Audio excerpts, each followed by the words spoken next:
I'm Noah Gannon, and this is the USA Guts Podcast. I don't start with the podcast, I start with myself. Yeah.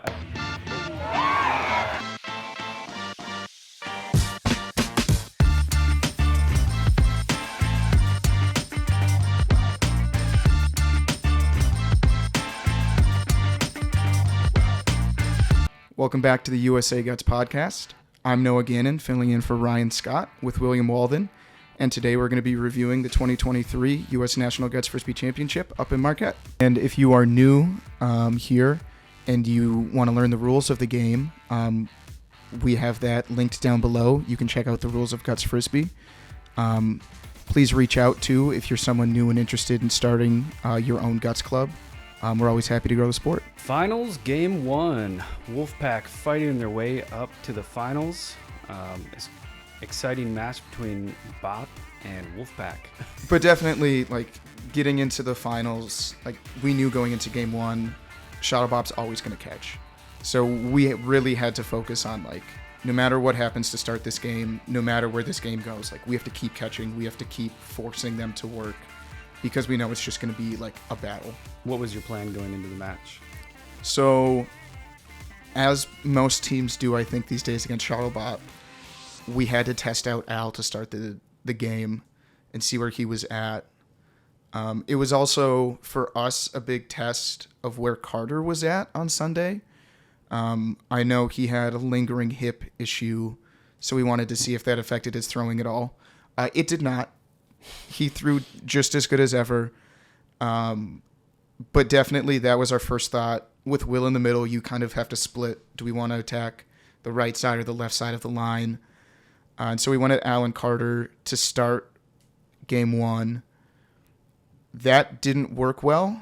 Carter threw a lot that first switch, and he seemed to be hot. He was throwing good. And he was hitting a spot. He can hit an end with a thumber like no one's business. Yeah. So we were getting picked pretty bad with him coming back. So we decided to try and go the other side and see where Derek and Steve-O were at on Sunday. And that really came down to just whose shot felt good where. I really felt good on the right side and going towards that right end where, Cam really liked the left side. And, same thing with Tanner. Bop would slide Al in. So Tanner would just line up on that side. And then if he missed, he got Will, which happened a couple times. But we were all over the place. I think this is a good time to take a look at the finals Game 1. Yeah, let's get into it. Wolfpack versus BOP. Let's go. Here we got the... Mikey always bringing the enthusiasm.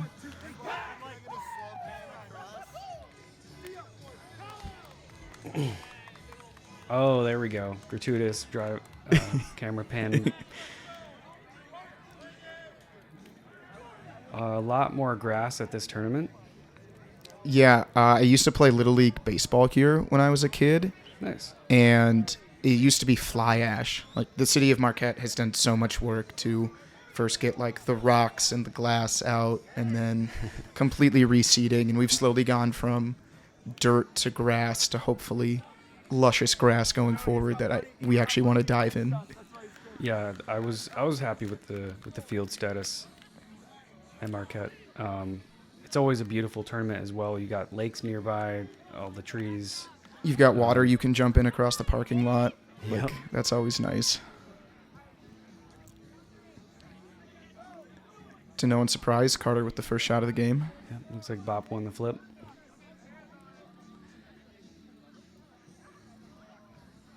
First shot's underway, and a trap by Mike Mullet.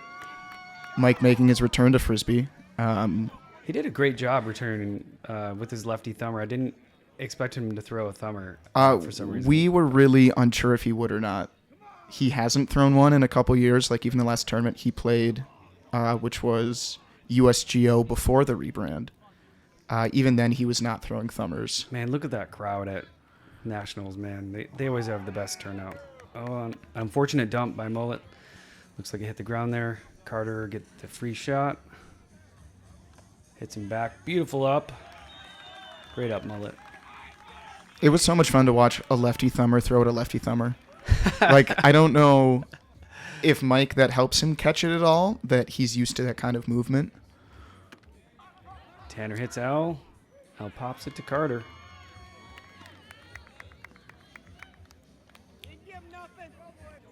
Two 2-0 Bop's lead.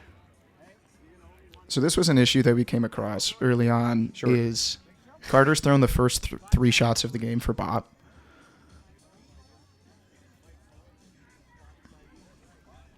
Wow, that had some movement to it. That was a tasty shot right there. I'm happy he didn't throw that at me. I saw one of those like that. When he starts to get that horizontal movement, in addition to his drop, like he becomes so hard to catch. Yeah. Cam played really solid.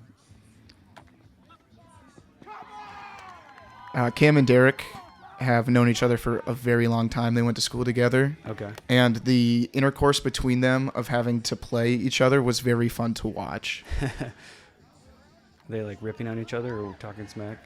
Yeah, so Derek hates playing Cam because they love the smack talk, but he's like, one of us is going to make the other look bad. And then that's never good. Ooh, that was a nice thumber. And there's the vintage Mike. Right off of his foot. Looks like they hit Carter's foot. Or Steve's. I know it was in the seam. He might have caught Will. I think he did catch Will. Oh, Carter. Carter again.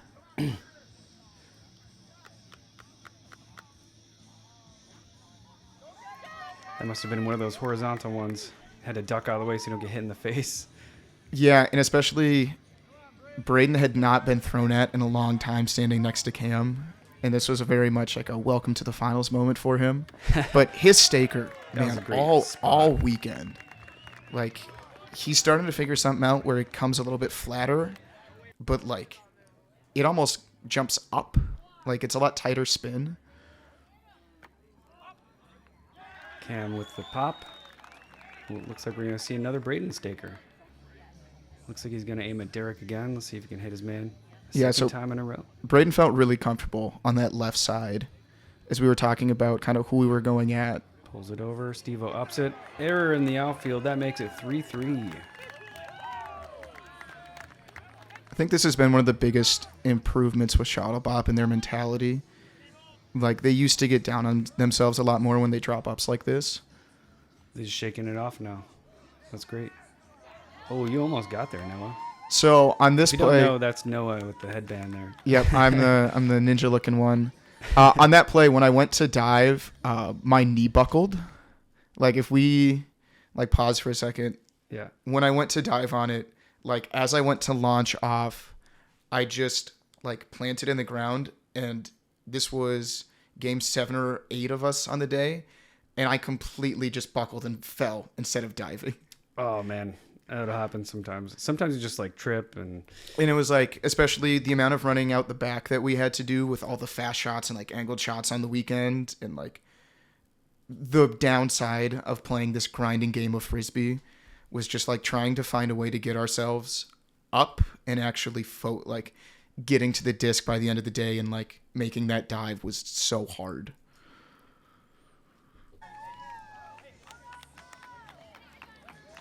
All right, I had to rewind it a little bit there. Let's see Mike Mullet again. Lefty thumber. That was a good spot, and Will Blau made Will jump for it, but Will popped it up to Derek. And that will stop their offensive scoring opportunity.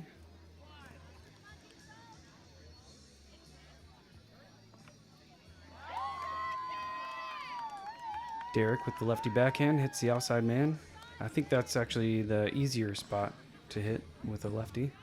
Especially on that turnaround, like just giving yourself that room to miss, and if you over-rotate, you have the whole line to hit. Mullet, beautiful thumber. Outside man hits his guy. It's another lefty battle. Lefty backhand versus lefty thumber. Oh, he put that in a good spot. And I think it had a little extra speed on it. Yeah, That's that one came across real zippy, and it had some dip on it. I think Cam got a piece of it. Otherwise, it was it wasn't an ace. Prime ace spot. Yeah, an ace, for those of you that don't know, is when you get it by somebody without them touching it.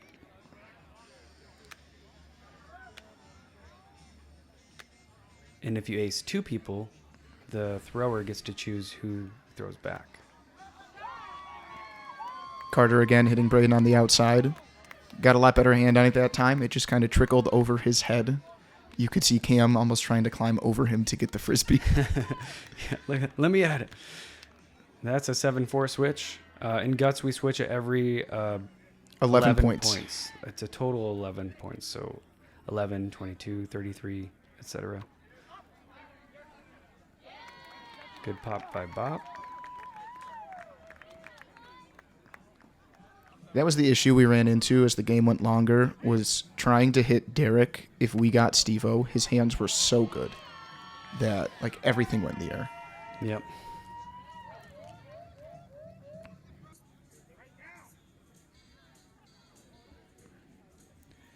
Tanner sometimes throws like probably the fastest 2-finger in guts right now, I think.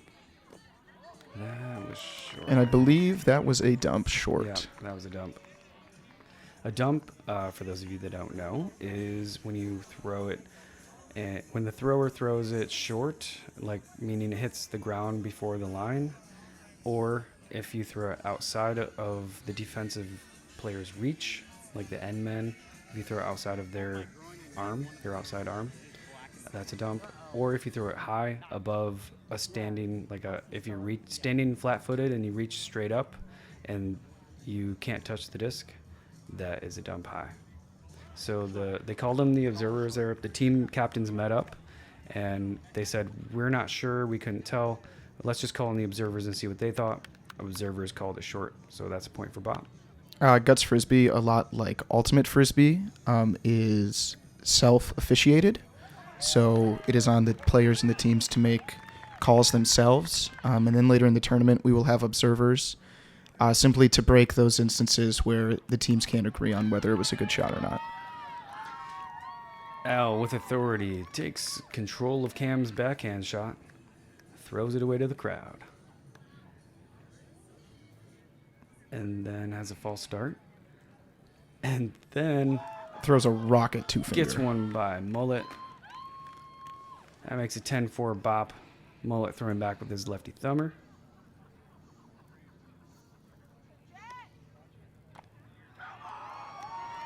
Bag by Al.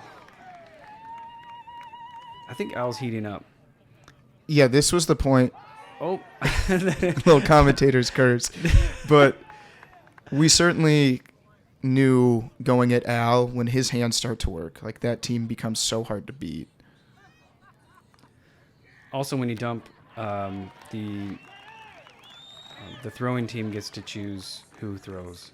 So you can have anybody on your team throw. And typically you give it to your best thrower or whoever can hit that spot you want them to hit. In that instance, we gave the Frisbee to Tanner to hit Al again, and he missed and hit Steve-O. You can see the importance of hitting your man, especially at this higher level of Frisbee with how good the shots are coming back. Yeah, for sure. Mullet throwing another thumber. Hit Will in the middle. Oh, Will almost got there. Good effort.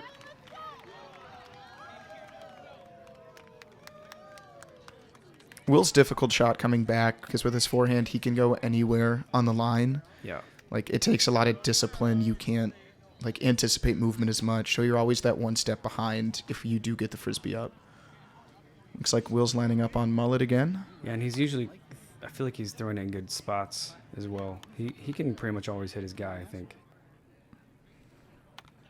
Throws a high seam at Yeah, that was Braden. a high seam shot. Looks like Noah come up with it. I did. Came up with it.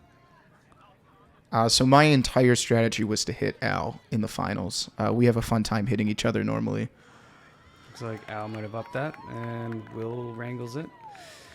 So, where do we think Will's going to throw it now that he's got the disc? Looks like 5. And hits outside man, outside hand, which is a spot that, like you said, Will can hit consistently, usually. And that's one of the reasons that we and many other teams don't throw at him. Like, his ability to dictate who's coming back at their team.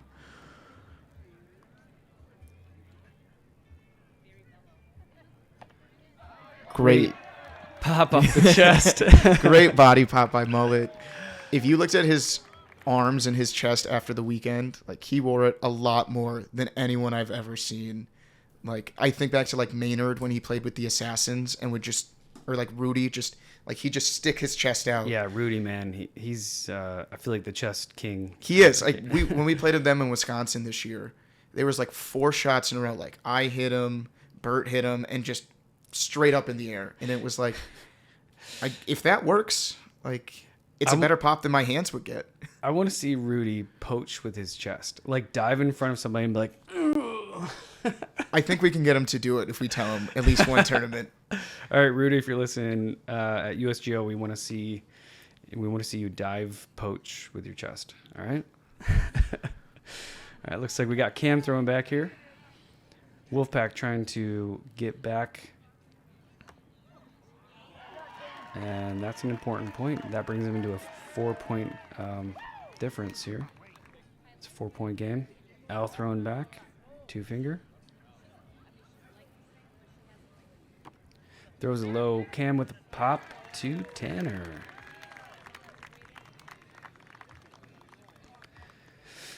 Tanner Beckman, always fun to watch. He's got a lot of flavor, a lot of energy. And there's Al doing Al things. And the issue is Tanner really likes to talk, which can bring a lot of energy. But sometimes I swear it's a detriment to us. Like when you get Al going and he starts to throw shots like that. Let's see, though. We were questioning the angle on it. Yeah, that was kind of hard to tell. Like, did it go vert after he touched it or before? And it looks like the shot was called vertical. Called a vertical. That's a point for Wolfpack. Tanner throwing back. So for those that don't know, to be a legal shot in guts frisbee, the frisbee can be all the way up to 89.9 degrees. But when it gets straight up and down 90 or over, that is a vertical shot, and is also a dump. This is a battle for the switch point, I think, right here. It was, That's and the switch. That was... Oh, wait. It was a foot fault. A foot fault. So we're still on 12-9. Cam coming back. When a team foot faults... What a spot. Outside man, up top. Outside hand. We needed that at that point. Like, that foot fault switch from 13-9 to 12-10 was huge. Yeah, you guys just made a comeback. It was like a 4-point deficit for a minute there. Yeah, and that was one thing that Cam brought to us this past weekend was like business-like mentality. Trying not to get too high, too low when we're winning or losing, but just keep a steady kind of, don't overthink it, don't overreact. Just keep playing our game. We'll claw back. We'll fight back. Derek with another great spot. Yeah, that was below the knees. I think Mullet might have a bruise on his shins from that one. Great spot. Up top on Will Blau. Will couldn't quite get all of it. Looks like we're going to see Will coming back. 2-point game here.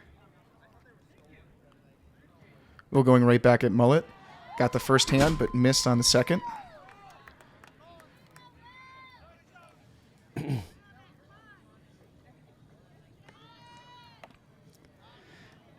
Why did he get the nickname Mullet? Did he used to have a mullet? It's his last name. It's actually his last name. It is not a nickname. Okay. Al going with the flip here. Ooh. Real interesting to see this tournament. Al threw a lot more 2 fingers than flips. Like I feel like in the past his flip was more of his Sunday shot. He kind of broke out at the IFT. I started throwing more 2 fingers, I think. What Great a spot. Up top in the seam.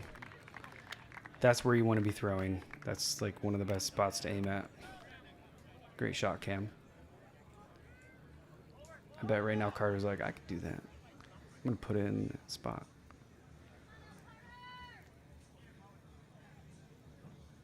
And he does. Oh, my gosh. I'm sure in Cam's head he went, well, I hit the seam and you just went over me. So mine was still a little bit better. Cam coming back, hits Carter again. Not quite as high, but still scores on Carter. This is one of those fun parts about Frisbee where you can get some back and forth going, and it's a little mini one-on-one. It is always tempting to score back on the guy that scored on you. Let's see if Carter keeps it going. That might have been short. It bounced in front of my foot. It was short. Oh, this gives you guys the opportunity to tie it up here. Yep. Tanner checking his pulse. He kidding, only just does kidding. that in big moments and like big games. It's good. I do that as well, just in a different way. Just like set yourself. you know? Right. Something else that we did this weekend 15-15 tie ball game. that isn't for everyone, but we would give Cam the frisbee every time before we threw, just as like a take a breath, relax Yeah. yourself, like especially when you make like a really nice bag or like you dive out the back, like you're so amped up Yep. that it's the most likely time that you are going to dump. For sure. Yeah, I think the worms start doing that too, and I feel like we kind of borrowed that from BOP because like I feel like every play on BOP, you see them hand the disc, they just throw it or toss it or hand it to their teammate. Their teammate checks it, wipes it off for them, while the other person gets ready or mentally prepared or whatever they're doing. I've also noticed in this game, each team is taking a lot more time with their throw. Like you guys are setting up, deciding where you're going to throw.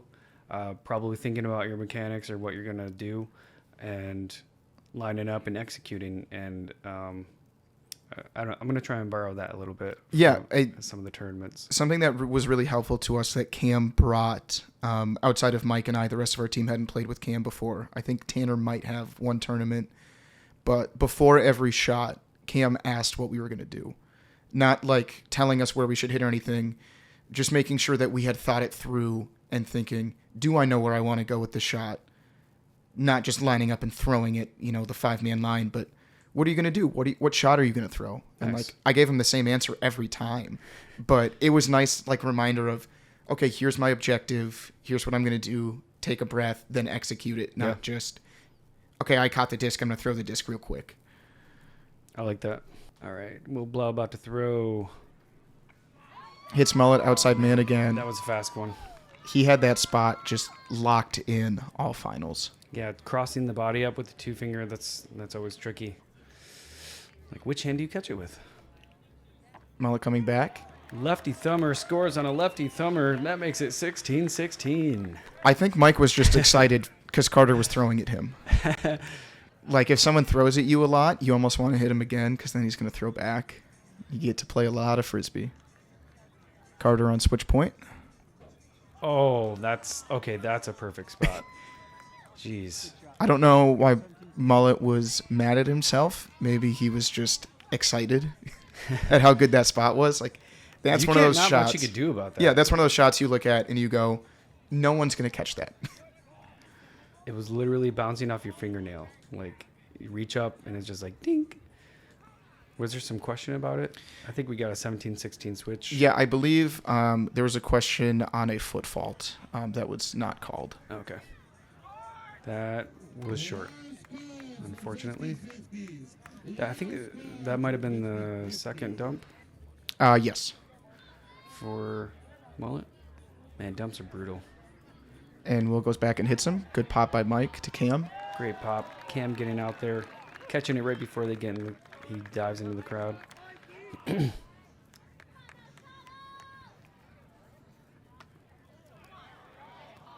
Great pop by Ring Al to around keep that the body. alive. Little nettle to nettle connection on that one. I thought that was going to get down, but they wrangled it up.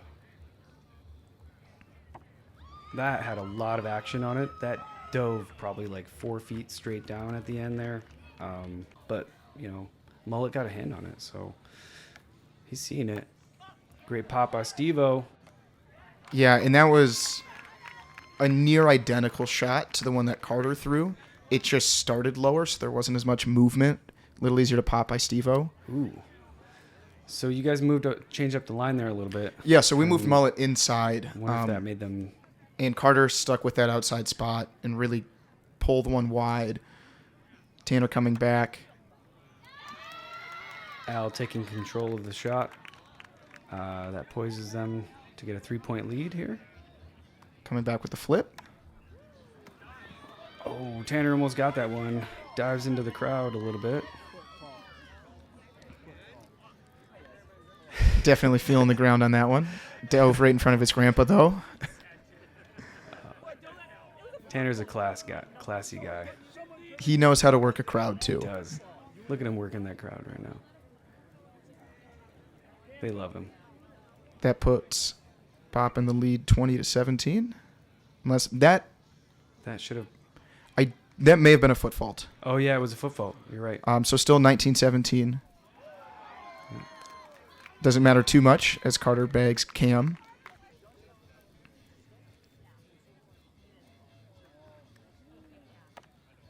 Another great shot. Great pop. So that was the big reason that we put Mike in the middle, is when he gets an up, it's so much easier with all 5 of us to move around just him. Surround him. Makes sense. Versus on that outside, there's just so much harder to move. Looks like you might be aiming at Derek. Yeah, so this was, with Carter throwing as good as he was and Al popping, we wanted to get back to Derek and Steve-O. And this was a moment where Steve-O really started to take over. Mullet with the chicken wing to great Cam. Defensive play. You guys just do not want to die here. Holding the line. Got a random Miles drive by. Cam coming back again, 17-19.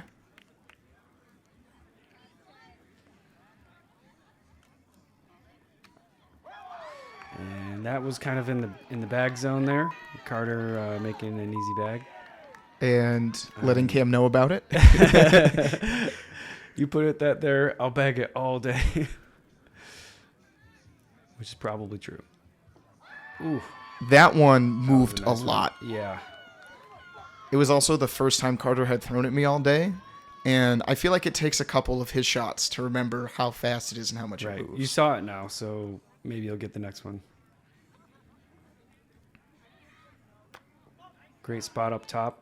Shot by Noah. Bop wrangling it here and passing it to Al.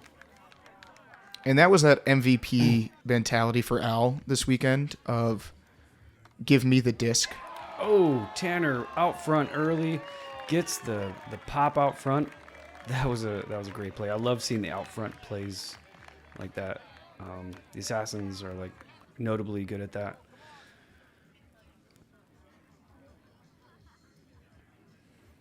Tanner just threw a laser beam. That was fast. That brings it to 2018. I believe he got Al coming back again, going with the 2-finger this time.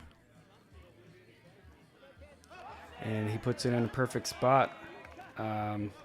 So there was some contention on this play. Yeah, it looks like you guys thought it might have been high.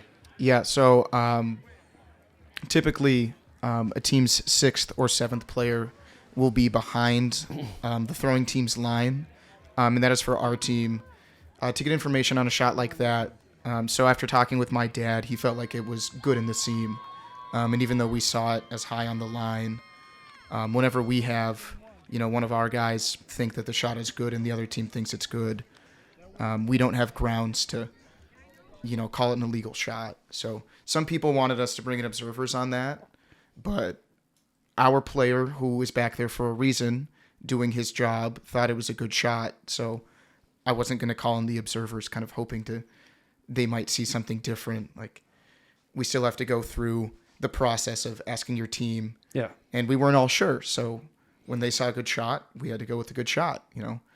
It stunk. It was 2018 in the finals, but looking back, it was just a perfect spot by Al. Yeah. Yeah. And that was the right call, trusting your dad's opinion. I think Dan Gannon's was in the right spot at the right time to see that shot. I think he made the right call, because from this camera angle, it looked like it was. Yeah. It just seemed like a perfect spot from Al. And it was something that he started to do a lot more as we got into games 2 and 3, was just he switched to sticking to that 2-finger, stop throwing the flip, and everything started to just be elbows up on an outstretched hand.